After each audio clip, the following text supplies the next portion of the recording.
I interrogated a living Bigfoot in a CIA black site for 6 months in 1994, and what it told me about human extinction wasn't a threat.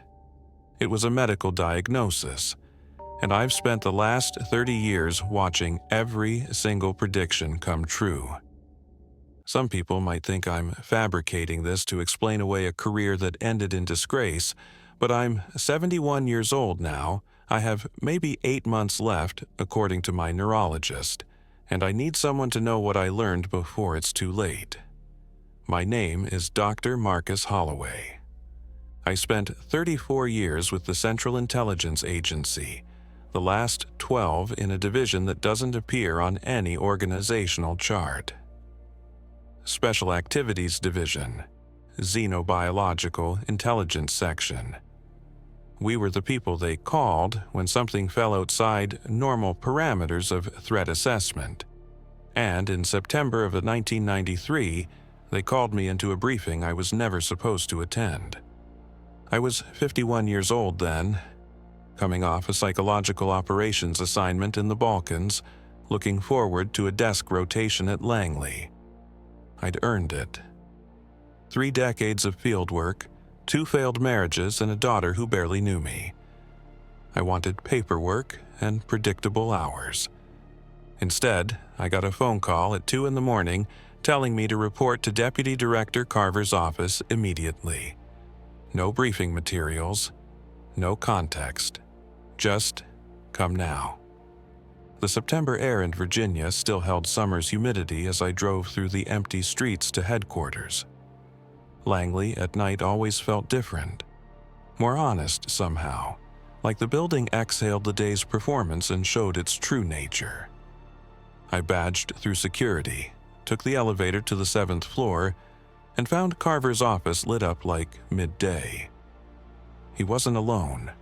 4 people I didn't recognize, all with the kind of faces that suggested they worked in places with no windows.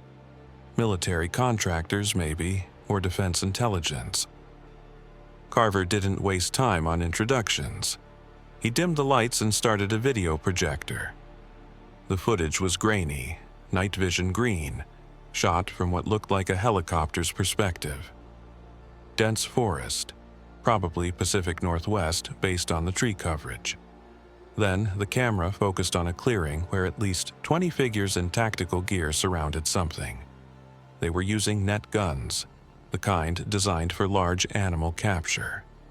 Whatever they'd cornered was putting up a fight.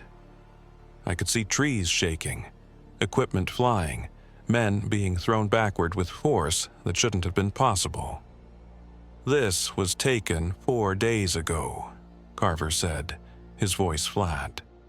"Olympic National Forest, Washington State, Joint Task Force, military and private contractors. Target was identified through thermal imaging after 3 months of surveillance."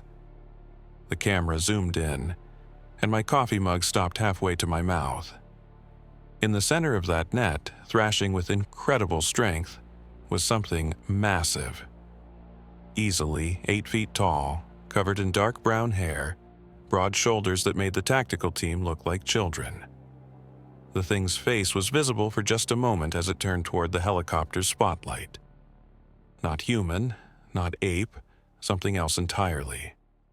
"Jesus Christ," someone muttered behind me. Carver stopped the footage.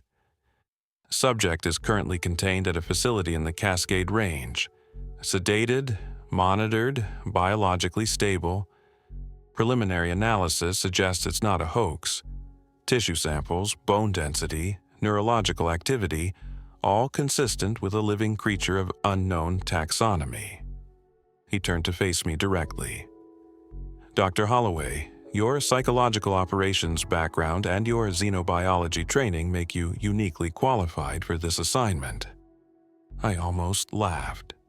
The xenobiology training had been Cold War paranoia, contingency protocols for first contact scenarios that everyone knew would never happen. We'd studied communication theory, non-human intelligence assessment, all based on the assumption that someday we might need to talk to something that came from somewhere else. none of us actually believed we'd use it. "You're telling me you caught Bigfoot," I said, and the words sounded absurd even as I spoke them. "We're telling you we caught something," Carver replied, "and we need to know what it knows, what it wants, and whether there are more of them.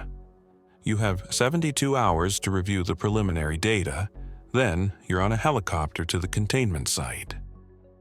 This is now your only assignment, Dr. Holloway. Everything else is irrelevant."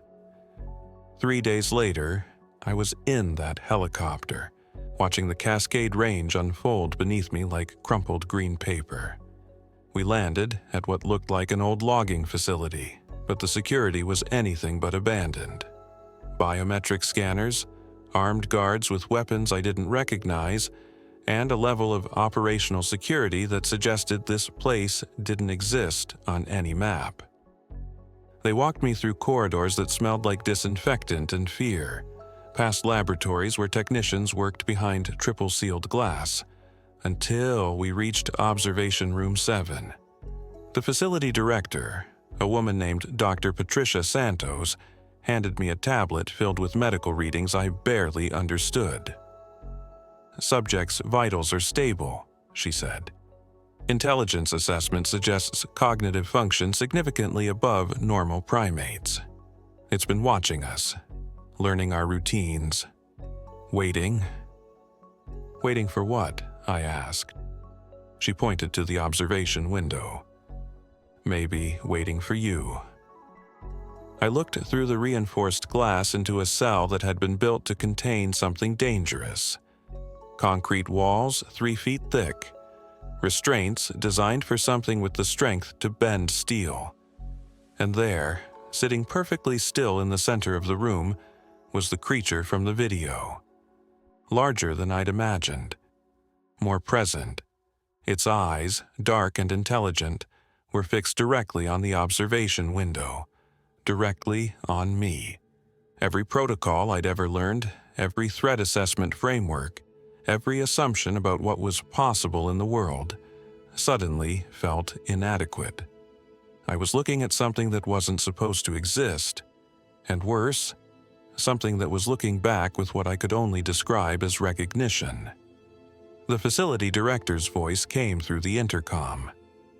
"Dr. Holloway, you're cleared for initial contact in 1 hour. We've prepared the interrogation protocols." I couldn't take my eyes off the creature. It tilted its head slightly, still watching me, and I realized with absolute certainty that whatever happened in that cell would change everything I thought I knew about the world. I just didn't know yet that it would change everything I thought I knew about being human. The first 3 weeks were an exercise in professional humiliation. I sat in that cell for 6 hours a day, trying every interrogation technique I'd learned in 30 years of intelligence work, and the creature simply stared at me. Not with hostility, not with fear, with something closer to patient observation, like a teacher waiting for a student to stop talking and start listening. The facility had designated it Subject Zeta in their reports, but I refused to use that name. It felt like a violation somehow, reducing something so clearly intelligent to a laboratory code.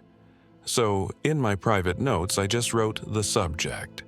Or sometimes, when I was being honest with myself, him. Because despite the massive frame and the features that defied every category I knew, there was something unmistakably person-like in those eyes.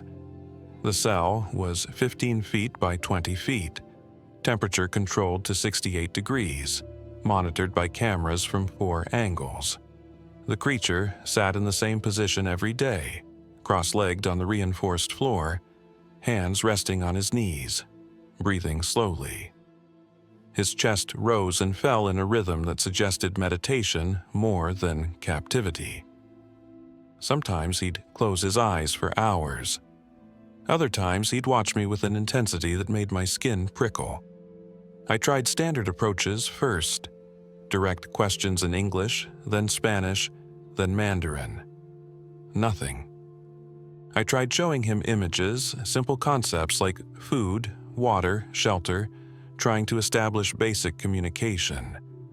He'd glance at them, then return his gaze to me, unmoved. I tried silence, thinking maybe patience would draw him out. We sat together without speaking for an entire 8-hour session. When the guards came to escort me out, I could have sworn I saw something like amusement in his expression. By late October, Dr. Santos was pressuring me for results. "Washington wants actionable intelligence, Dr. Holloway. We need to know if there are more of them, where they are, what their capabilities include. We can't justify this level of resource expenditure on prolonged observation." But I'd begun noticing something the medical team hadn't documented. The creature responded to environmental changes outside the facility. When a storm system moved through the Cascades, I'd see him tilt his head, as if listening to something beyond our hearing. When the ventilation system brought in outside air, his nostrils would flare, and he'd make subtle hand gestures I couldn't interpret. Once, during a minor earthquake that barely registered on our instruments, he was on his feet before the seismographs even recorded the tremor. He wasn't disconnected from his surroundings. He was more connected than we were, tuned into frequencies and signals that our contained environment tried to block out but couldn't entirely eliminate. I started to form a hypothesis that made the hair on my arms stand up. We weren't studying a primitive creature. We were being studied by an intelligence that operated on levels we couldn't measure. I broke protocol in the 5th week. I requisitioned materials from the facility's grounds, soil samples, moss, a few branches from the Douglas firs outside the perimeter. Dr. Santos approved it reluctantly, probably thinking I was grasping at straws. I brought them into the cell in a sealed container and placed them on the floor between us. The creature's reaction was immediate. He moved, for the first time in weeks, reaching forward with those massive hands, fingers surprisingly delicate as they touched the soil. He brought the moss to his face, inhaling deeply, and made a sound I hadn't heard before. Low, resonant, but not threatening, almost like relief. He arranged the pine branches in a specific pattern, 3 parallel lines with the moss pressed at their intersection points. Then he looked at me and repeated the gesture, slower, more deliberate. My heart started hammering. "You're showing me something. That means something, doesn't it?" He touched the pattern again, then pointed to his chest. Then he touched it and pointed to the observation window, toward the forest beyond the facility walls. It wasn't random, it was communication. The branches represented trees, the moss represented connection points, and he was telling me about relationship, about belonging.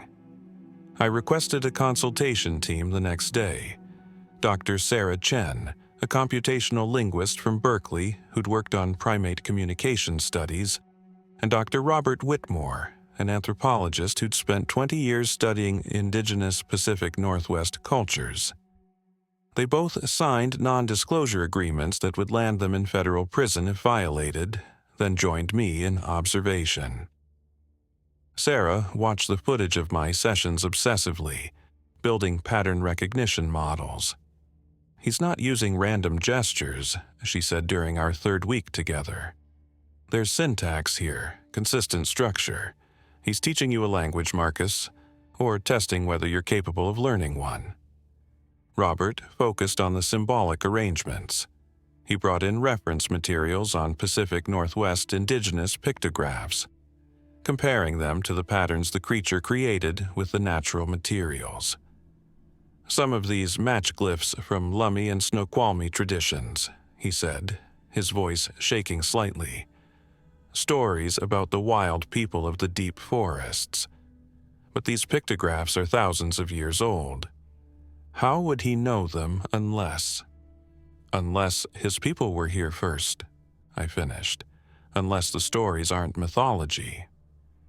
The breakthrough came in December, 3 months into the assignment.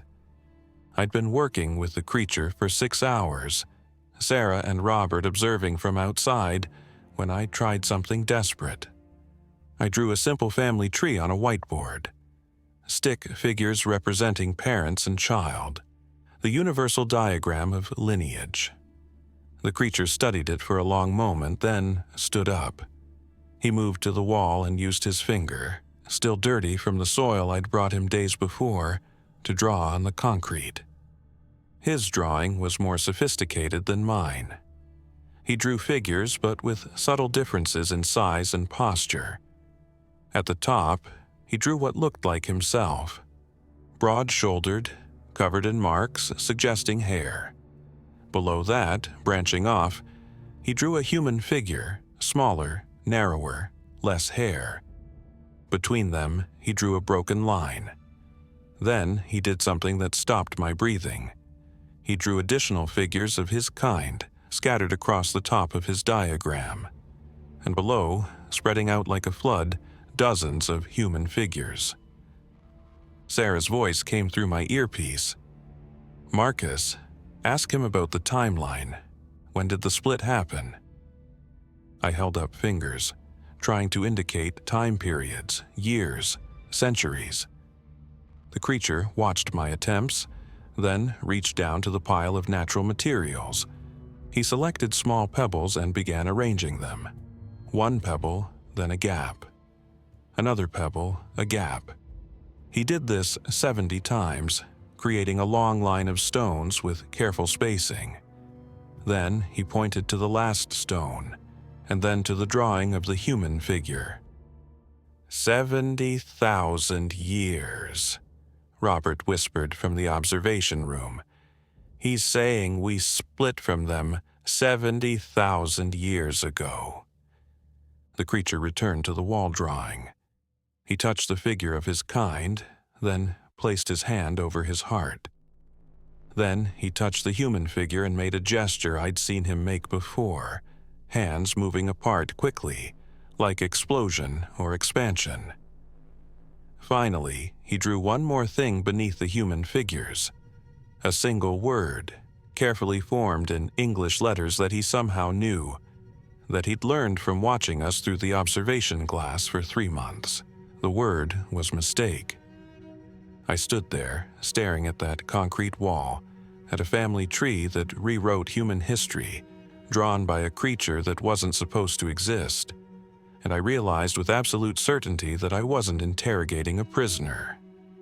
I was receiving a confession, one that explained why his kind hid in the deepest forests, why they avoided humans with such determination, why they watched us from the shadows with what I'd mistaken for curiosity but now understood was something closer to grief.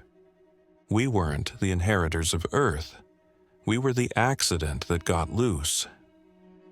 Over the next 3 months, the creature taught me a history that no textbook contained.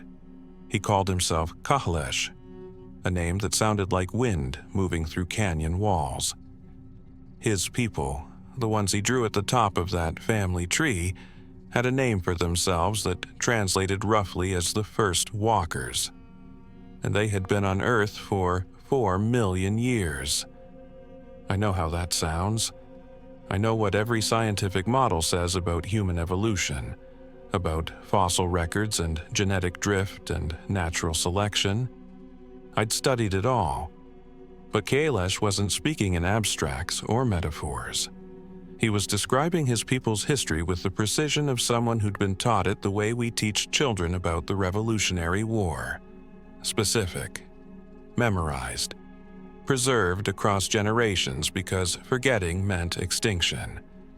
The first walkers had lived in balance with the planet, Kahalesh explained through the language we'd built together over weeks of patient exchange. They were few in number, maybe 20,000 at their peak, spread across the forests and mountains where humans rarely ventured even now. They didn't build cities or develop agriculture because they didn't need to. They understood the forest's rhythms, knew which plants would feed them in each season, could communicate with the natural world in ways I still didn't fully understand. They lived quietly, took only what they needed, and left almost no trace. But 70,000 years ago, something changed. A group of first walkers, maybe 200 of them, began experimenting. Kahlesh showed me this through drawings and gestures that took days to decode. They wanted workers, he indicated, hands moving to show construction and labor. They wanted defenders, gestures suggesting conflict and protection. So they tried to create something new. They took their own genetics and altered them, breeding for specific traits. Aggression, faster reproduction, increased tool use, enhanced problem-solving. The experiment worked better than they'd intended. The new creatures, the ones we'd eventually call Homo sapiens, were everything the first walkers had designed them to be. Smart, adaptable, creative. But they were also something the first walkers hadn't anticipated. Unstoppable. Kahalesh's hands shook when he showed me what happened next. The early humans escaped containment, spreading faster than the first walkers could track. Within a few thousand years, they'd moved beyond the original territories, establishing their own groups, developing their own cultures. The first walkers debated intervention. Some wanted to eliminate the experiment entirely before it grew out of control. Others argued for observation, believing the humans would naturally limit themselves or eventually integrate back with their creators. They chose wrong. By the time the first walkers understood the scope of their mistake, humans had spread across continents, their populations exploding in a way no other species had managed. The first walkers retreated, hoping distance would solve the problem. It didn't. Everywhere they went, humans eventually followed. I challenged him on this. I had to. You're telling me every human civilization, every achievement we've made is just an accident? That we're not supposed to be here?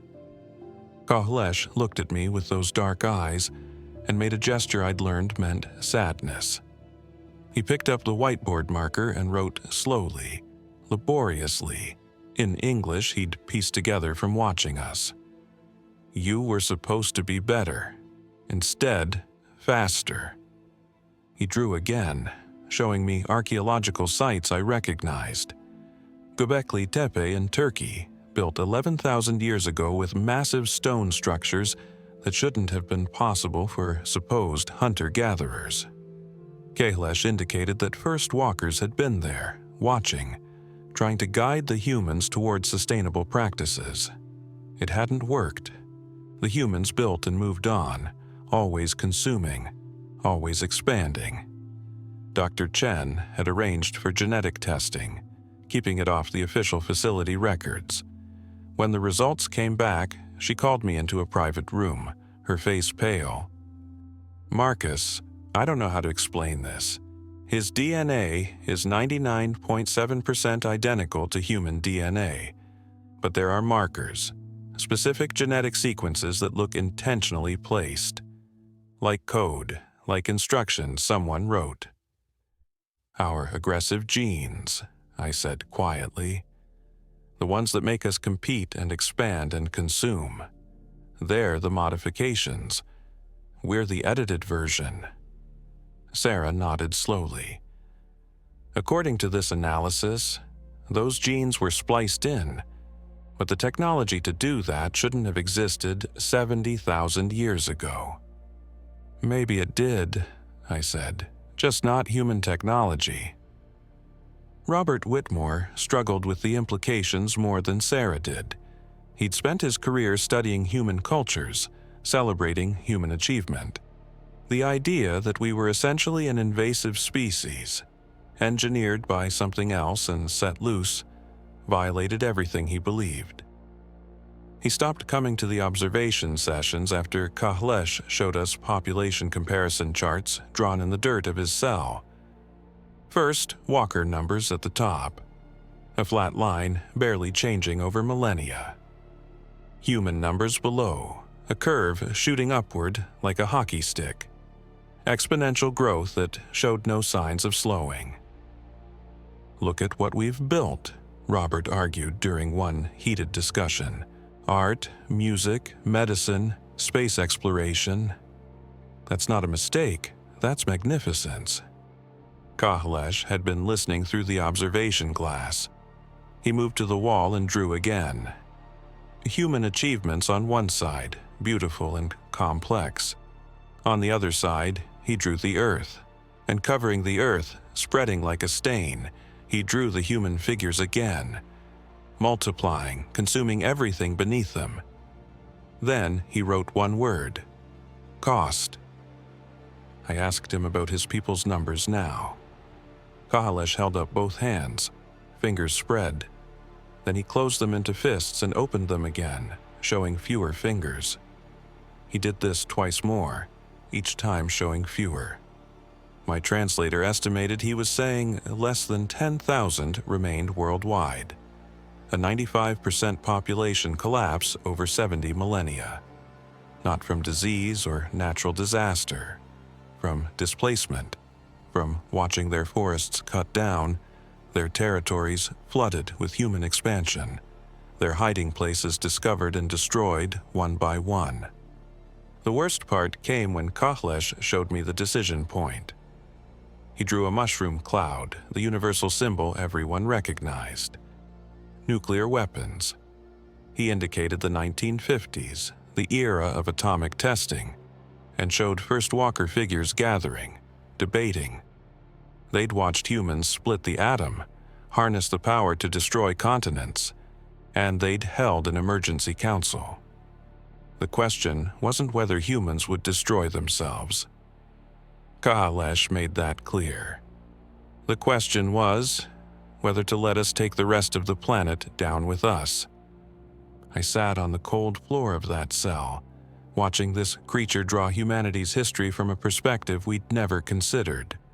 The perspective of the original inhabitants, the ones we'd displaced without ever knowing they existed.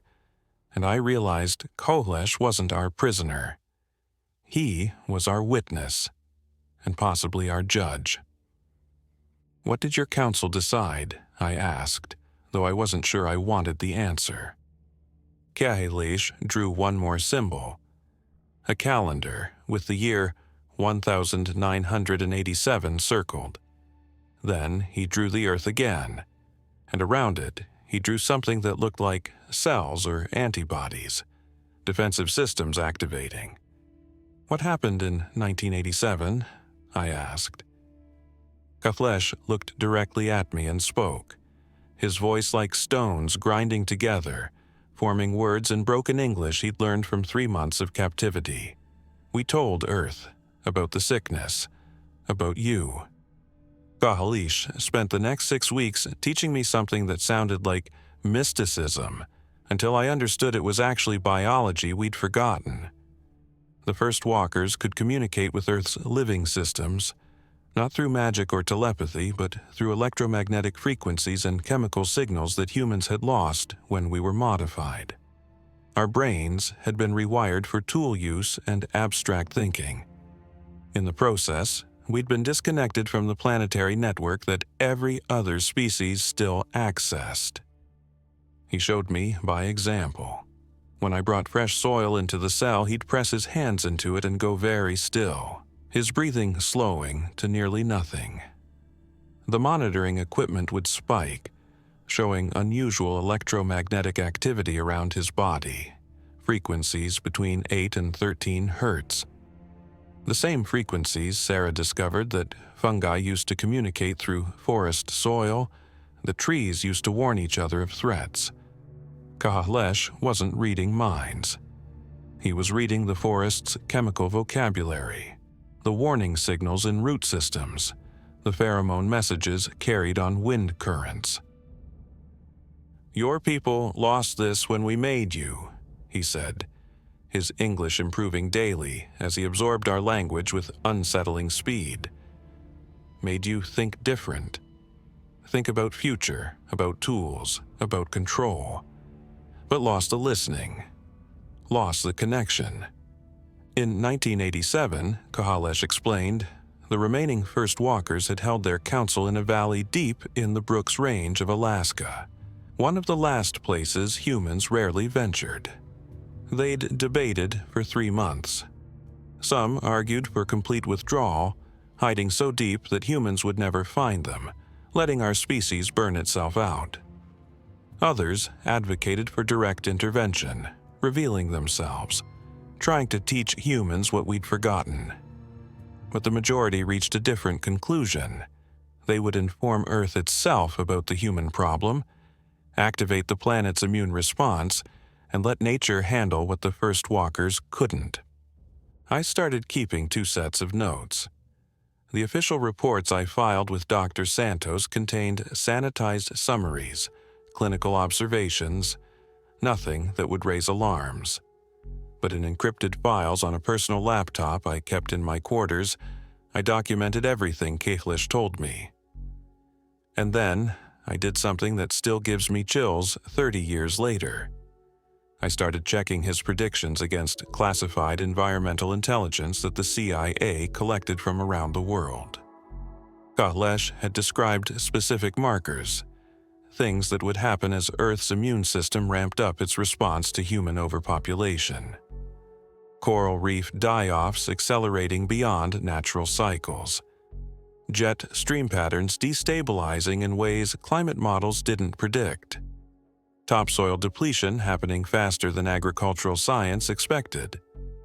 Colony collapse in bee populations. Mass bird migrations failing. Fish stocks crashing in oceans where pollution levels hadn't changed significantly. I pulled reports from the National Reconnaissance Office, from NOAA, from agricultural assessments conducted by the Defense Intelligence Agency for food security purposes. Every single marker Kahalesh had described was manifesting. Things he'd told me about in January were showing up in classified briefs by March. Ocean temperature changes he'd predicted within 0.3 degrees. Drought patterns in regions he'd specifically identified. "How do you know this?" I asked him during a session in late April. "How can you predict these things so precisely?" Kahalesh touched the soil I'd brought him, that same meditative posture. Not predicting, listening. Earth tells us what it does, tells all the old things the connected things. Trees know, mycelium knows, we know, only humans don't hear it. He explained the mechanism as best he could through the limitations of language. Earth wasn't conscious in the way humans understood consciousness, but it was responsive. Billions of years of evolution had created feedback systems, biological networks that maintained balance. When something threatened that balance, when a species consumed too much or reproduced too fast, the system responded, usually through predators, disease, or resource collapse. But humans had outpaced all those normal controls. So the first walkers had done something unprecedented.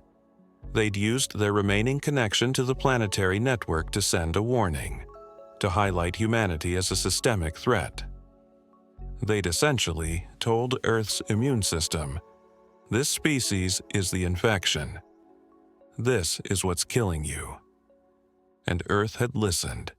Kahalesh showed me through drawings how the response worked. Not a sudden catastrophe, but an acceleration of existing processes.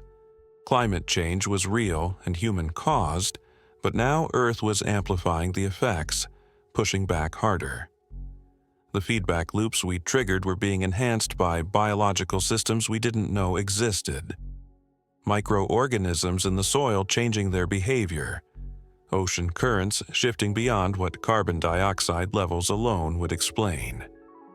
Even the timing of natural disasters, earthquakes, and volcanic activity seemed to be clustering in ways that maximized human disruption. "How long?" I asked, my voice barely steady. "How long until the response reaches critical levels?" Kahalesh drew a timeline in the dirt. He marked our current year, 1994, then drew forward. Around 2075, he made a sharp mark. Here, the fever breaks. Human numbers fall fast. Maybe half gone by 2021. Maybe more. You're talking about billions of deaths. Talking about Earth surviving, Kailash corrected. First, walkers argued for slow response. Give humans time to change, to reduce, to learn balance. Fast response would be plague, famine, all humans gone in decades. Slow response, some survive. Some remember how to listen again. Some become what they supposed to be. I spent sleepless nights wrestling with the implications. I pulled every environmental data set I could access through CIA channels. Agricultural projections, water table analyses, permafrost methane release rates, species extinction curves. When I plotted them against Kailash's timeline, the correlation was terrifying. We were tracking his predictions with better than 70% accuracy, and in cases where our data diverged, events would shift within months to match his described trajectory.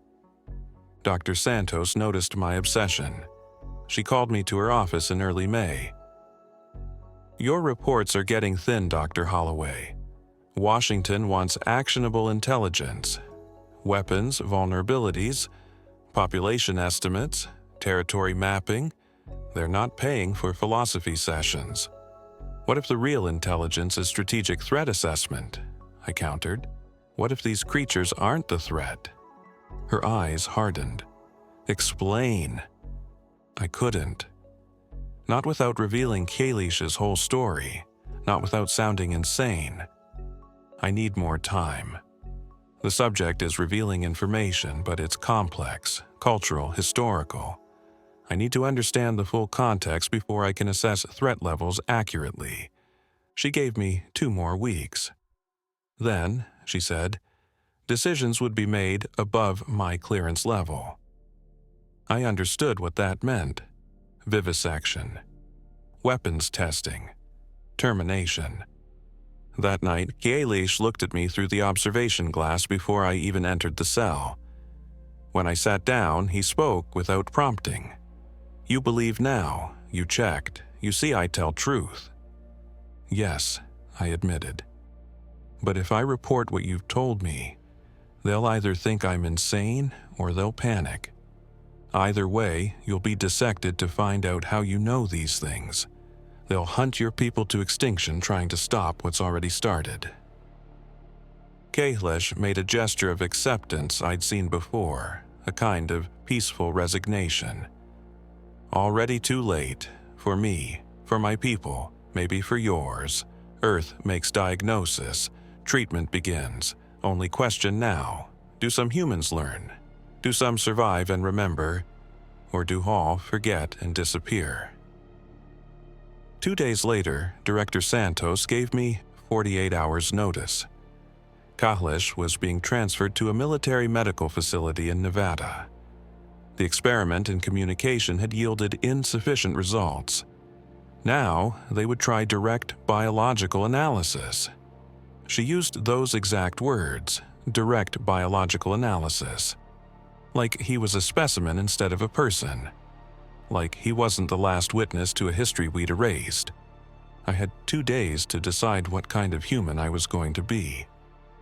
I'd spent 34 years following orders, trusting the chain of command, believing the agency served a greater good. But sitting in my quarters that night, staring at the transfer orders that would send Kailash to a dissection table, I realized loyalty had limits. Some truths mattered more than careers. Some lives mattered more than clearances. Dr. Sarah Chen found me in the facility cafeteria at 2 in the morning, both of us unable to sleep. She sat down across from me without asking, her eyes red from crying or exhaustion or both. "They're going to cut him apart," she said quietly. "Everything he's taught us, everything he knows, they'll destroy it looking for weapons applications." "I know," I said. "We can't let that happen, Marcus." I looked at her carefully. Sarah was 41, brilliant, with a career that would skyrocket if she played this right. She had everything to lose. What are you suggesting? I'm suggesting you already have a plan, she said, and I'm suggesting you'll need help. I'd been sketching it out for 2 days, running through every flaw, every point of failure. The facility operated on predictable rhythms, guard rotations every 8 hours, shift changes at 6 in the morning when staffing was thinnest. I had access codes for most areas, security clearances that would hold up under initial scrutiny. The transfer wasn't scheduled until noon on the second day, which gave us a 6-hour window if we moved during the morning shift change. Dr. Robert Whitmore refused. I approached him that afternoon, and he backed away from me like I'd suggested treason, which I suppose I had. You're talking about destroying your career, Marcus, about federal prison. For what? A creature that's telling us we're a mistake, that we deserve extinction. For the truth, I said. For the last living witness to our actual history. I have a family, Robert said, his voice shaking. I have a daughter starting college. I can't. I didn't blame him. I'd made the same calculations. My daughter barely spoke to me anymore anyway. My career was the only thing I had left, and I was about to burn it to ash.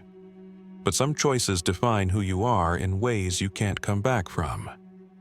I could live with losing everything. I couldn't live with watching Ka'ahlesh die. We moved at 5:45 in the morning, 15 minutes before the shift change when outgoing guards were already mentally checked out and incoming ones hadn't fully engaged. Sarah had sedatives from the medical supply, enough to put the 2 guards outside Ka'ahlesh's cell down for 6 hours. I'd falsified transfer orders using Director Santos's digital signature, a technique I'd learned in psychological operations that I'd never thought I'd use against my own people. Ka'ahlesh was awake when we entered his cell, as if he'd been expecting us. He stood slowly, his massive frame making Sarah take an involuntary step backward.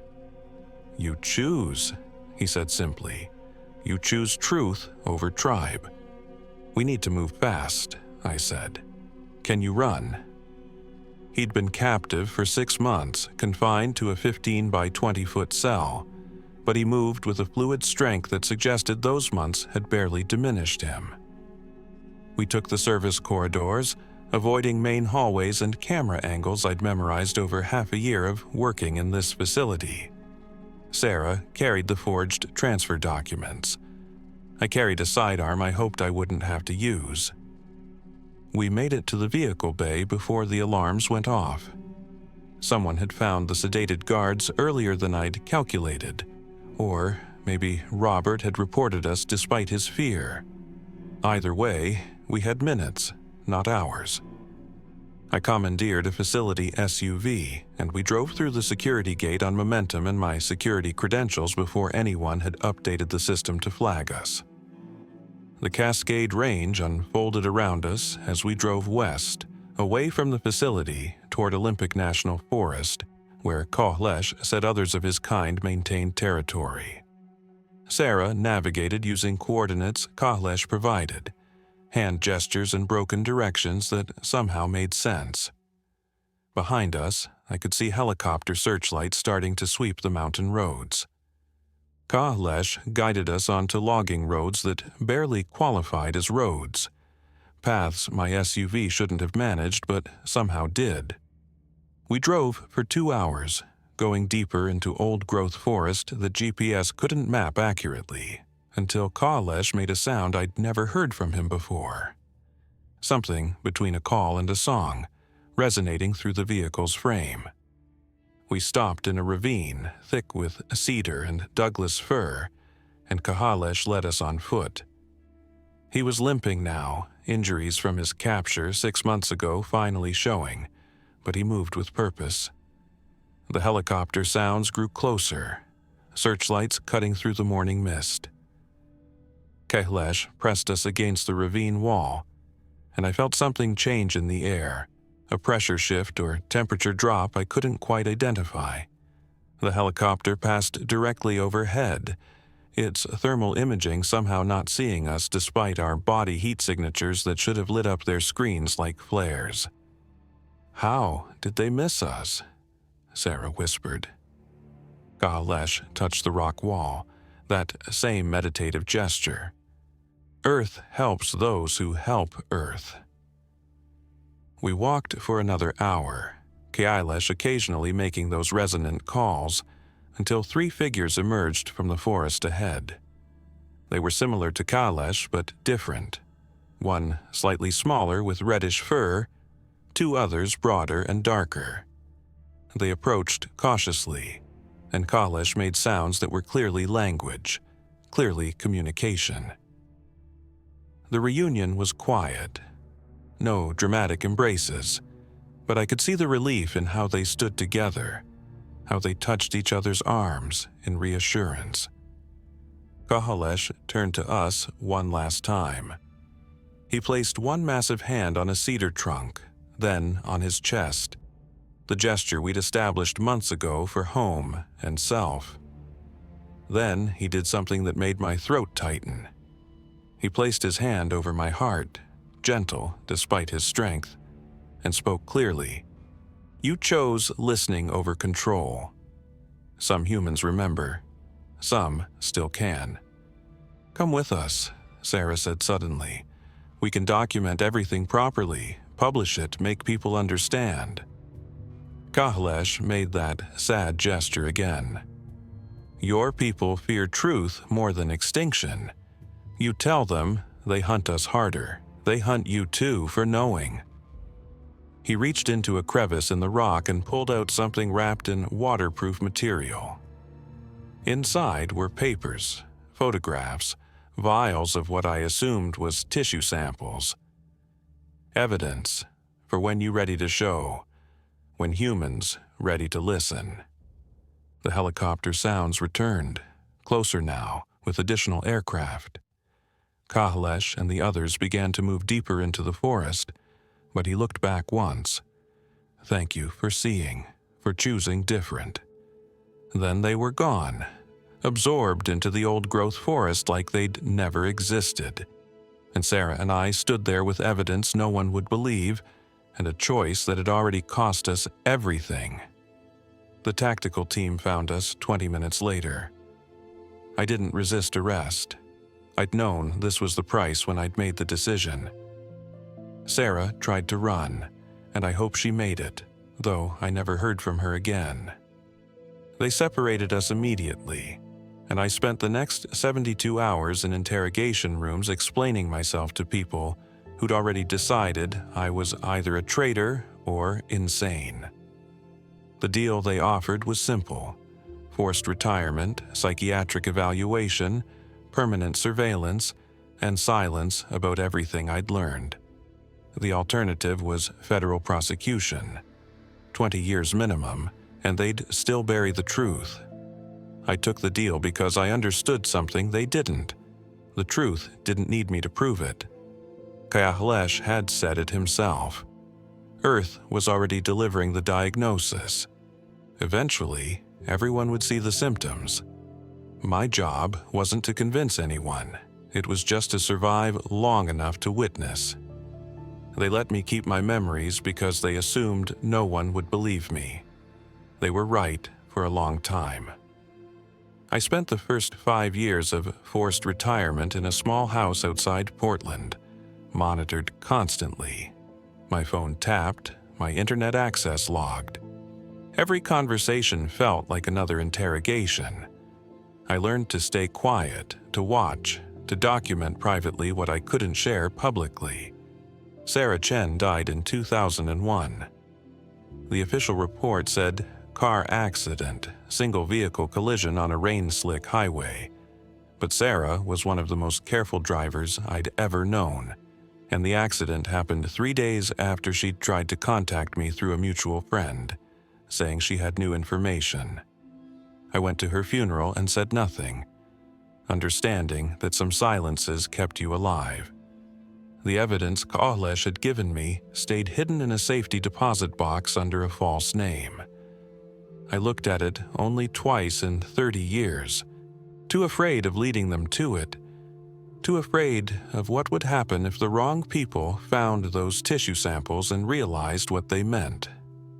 Instead, I kept my private journal, encrypted and backed up in places even I sometimes forgot about, writing down everything Kahlesh had taught me and comparing it to what happened next. The markers started appearing exactly as he'd predicted. By 2005, coral reefs were dying at rates that shocked marine biologists. The Great Barrier Reef, which should have had decades left, was bleaching in massive sections. Ocean temperatures were climbing, but not just from human carbon emissions. Something else was amplifying the warming, pushing it faster than the models suggested. 2010 brought crop failures in regions that had been stable for centuries. Russian wheat production collapsed. Australian droughts extended beyond natural cycles. I'd read the classified agricultural reports during my CIA years, understood food security implications. This wasn't normal climate variation. This was systematic disruption, targeting the resources humans needed most.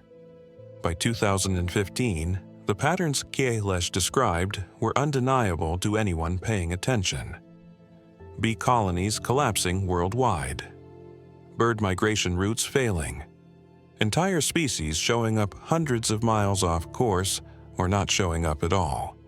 Fish stocks crashing in oceans where pollution levels had actually improved. The first walkers had told Earth where to apply pressure, and Earth was responding with increasing precision. I tried to warn people in the only ways I could: anonymous letters to climate scientists carefully worded to avoid revealing my source, posts on forums under fake names, describing patterns that didn't quite fit the standard models. No one listened because I couldn't provide proof, and the proof I had would have led to my immediate rearrest or worse. The neurological symptoms started in 2018. Tremors in my left hand at first, barely noticeable.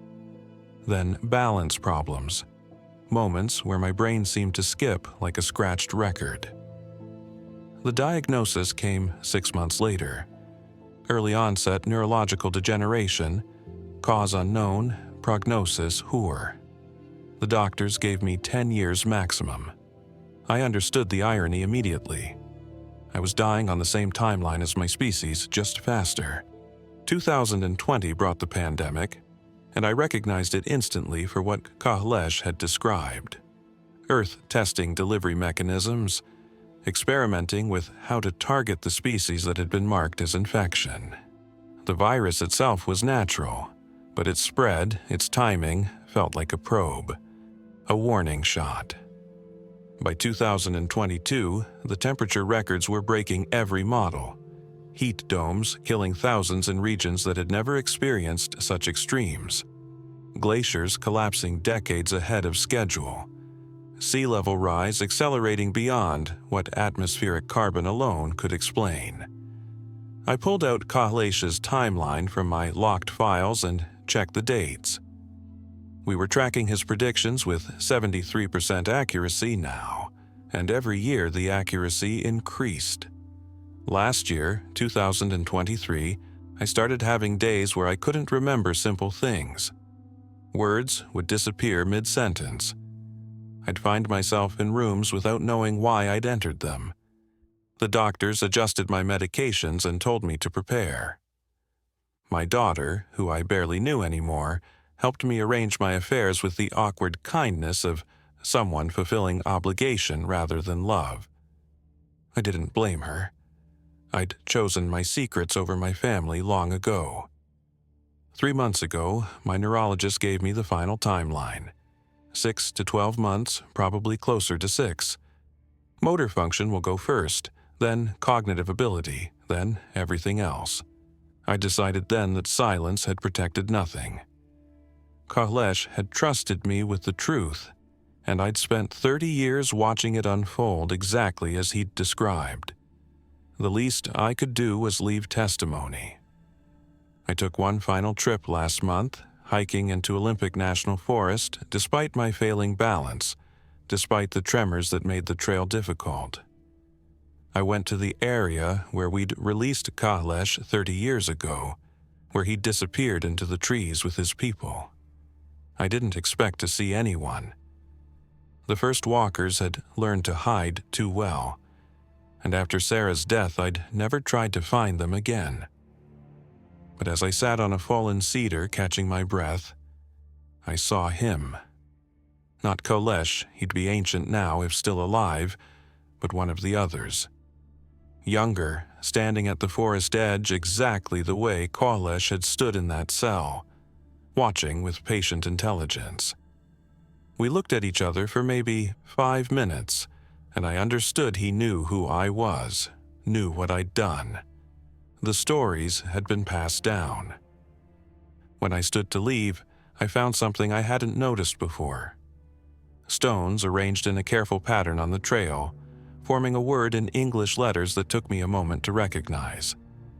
The word was forgiven.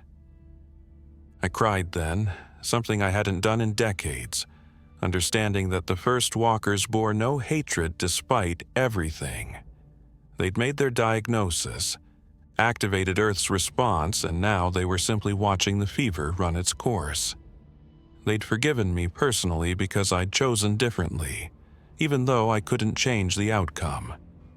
The world is ending slowly, exactly as Kalesh predicted, not in fire and drama, but in rising temperatures, failing crops, collapsing systems.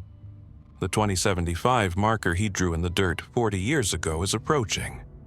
Human population will peak around 2040 and then begin its decline. Not from nuclear war or sudden plague, but from 1,000 small failures, the planet making itself gradually uninhabitable for the species that wouldn't listen.